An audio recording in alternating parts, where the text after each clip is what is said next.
Welcome everyone to the Climate Bonds 2022 annual conference. I'm Sean Kidney, CEO of the Climate Bonds Initiative and your host today. If we make this transition, we create a different world. We create a world that our children can live in, that our children will want to live in.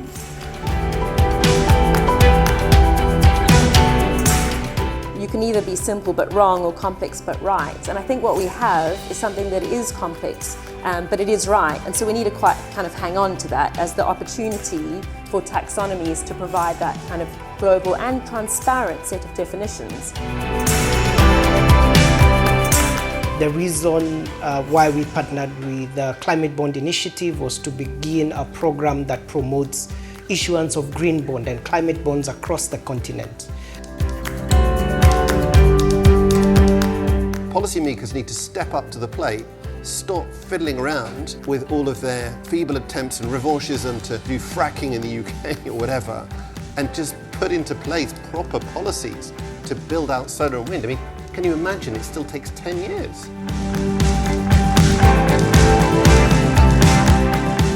Green means productive. Green means equitable. The big question in India is, what does this mean in terms of what we cannot spend money on?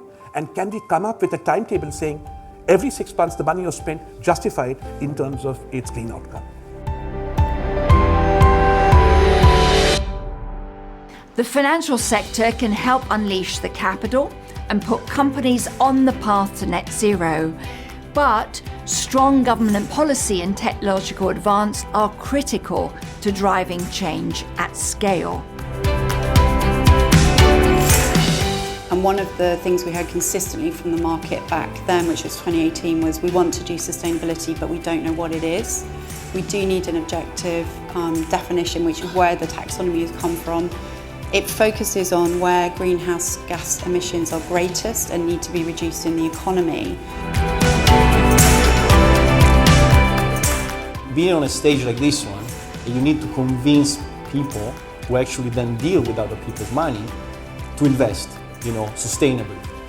Climate change and green finance has really transformed from a kind of loosey-goosey ideology to a science of hard facts and data. The shape of our future has already been decided, and it will be green. We need clarity of what to do. We need supporting measures by governments and others.